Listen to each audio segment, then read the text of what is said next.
Good morning. So today we're going to be talking about the Movo VXR3031. Now, I've done a first impressions video on this mic, but basically the shock mount, the plastic on it was so thin that it didn't really do much. Since then, Movo has fixed that. They fixed the shock mount and sent me a new mic. And so we're going to be talking about actually, will this mic replace my Movo VXR10 that I've used for the past 2 years. By the way, who else is excited that Canon's adding 24p to their new cameras? I am. Yes, I'm getting coffee on my way home. Don't judge me. Thank you. Now, first of all, let me tell you the few things that I have a problem with using this mic. Probably the biggest one is the fact that it doesn't turn off automatically. And now that we have so many mics that are either powered off of the camera and we have good enough preamps in order to use those. And then you have mics like the Deity D3 Pro and the Rode VideoMic Pro Plus and the SM-X15 that all have an auto on off. It feels like a step backwards to get a powered microphone that doesn't turn on and off with your camera. But I will say, even with that, this mic is half the price of the cheapest one of those. And the other problem that I have with this microphone, and this pretty much is just because of the type of camera that I have, because I have a tiny, small, compact mirrorless camera, is the size. It's just big. What are we doing here? Well, we are going shopping. Done with our first shopping stop. We got 2 more stores that we have to go to for food, and then I don't know what else we're doing today. And number 2, Lauren's just running in there. We're not all getting out and going in, just because it's way easier. But Aldi, if you want to do something really random and support a filmmaker, hit me up. With 5 kids, I feel like sometimes it takes longer to load and unload them than to actually do the shopping.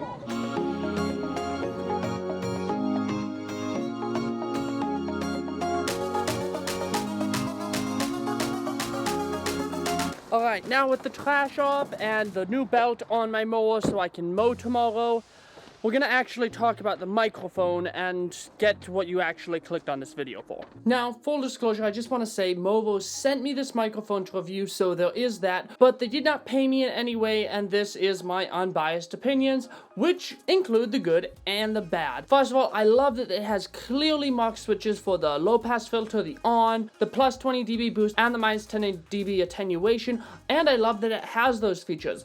But there is one caveat, is that a lot of modern day cameras, like the M50, like Panasonic cameras, they no longer need 20 decibel boost. So that's not actually a necessity for me, because I've actually had a problem with this microphone that anything closer than like the 18 inches for vlogging, it sounds like the audio is just peaking. And of course that totally messes up your audio. So if you're thinking about buying this microphone because it has a decibel boost, just remember that unless you're using like old cameras like the old EOS M, you're not gonna need it. But with that, if you're someone like me who has an EOS M, it works great for my older cameras that have worse preamps. So keep that in mind, that it does work well, and it does sound good, it does help keep your audio levels lower, but with modern day cameras like this one, you don't need it. That's not a big deciding factor when you're considering about whether or not you should buy this mic. Now that being said, this microphone does have a few things that I do like. One,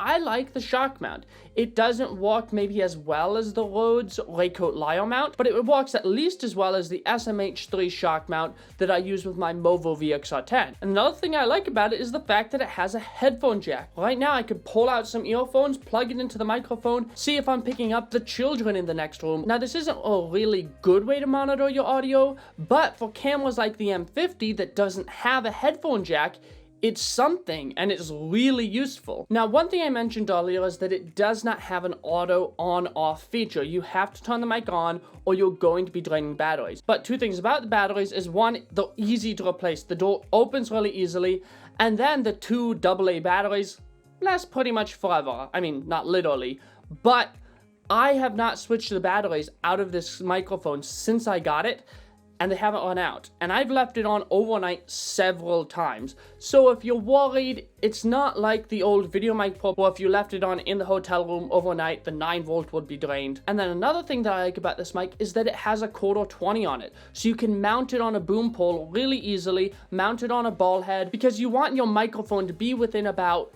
8 to 18 inches from your mouth when you're recording audio, because anything farther than that sounds like you're far away. And now let's get into the most important part of a microphone review, which is the audio test. Now the funny thing is the other 2 microphone videos I've done, I didn't do audio comparisons, but this one, I will go ahead and give you the audio comparisons between this, the Movo VXR10, which is my go-to mic choice, and then the Rode VideoMicro, which is basically the standard YouTuber mic. This is the Movo VXR3031, straight out of camera with no audio editing. And then this is the Movo VXR10 with a quick equalizing filter. And this is the Rode VideoMicro, which has basically become the YouTube standard because it's a great price point, a great shock mount, great audio. Pretty much everything about this microphone is really good. But this is the Rode VideoMicro straight out of camera with no audio editing. And then here is the Rode VideoMicro with a quick equalizer. And finally, this is the Movo VXR10, which up to now has been my go-to mic. This is the microphone that I have used for pretty much all of my content on this channel. This is the Movo VXR10 without any audio editing. And then here is the Movo VXR10 with a quick equalizing filter. This is the Movo VXR3031. This is the Rode VideoMicro. This is the Movo VXR10. This is the Movo VXR3031. This is the Rode VideoMicro. This is the Movo VXR10. Now to wrap things up comes the question, will I be switching to the Movo VXR3031? And the answer is kind of. I really like the way that this microphone sounds. I have a low cut filter. It's a really nice microphone, and I will be using it a lot more in the future. But the biggest thing that is going to make it so that it is not going to completely replace my Movo VXR10 is the fact that it's big. And if you have a small camera like my M50, then getting a smaller microphone like the VXR10 or like the Rode VideoMicro might be a better option, especially if you're trying to not be in your face vlog. But then here comes the last question. Is it worth it to buy the VXR3031 when we have other options like, say, the D3? And now I haven't tried the D3, but having something like the headphone jack is really useful to me. And I think that if you're looking for something to complement your smaller VXR10 or Rode VideoMicro, that the VXR3031 is a great microphone to do that. In the end, I hope you found this video helpful. Let me know down in the comment section what microphone you thought sounded the best, and if you thought it sounded better with the equalizer or without the equalizer. Please give this video a like if you found it helpful, subscribe to the channel for more content like this, and I'll see you all in the next video.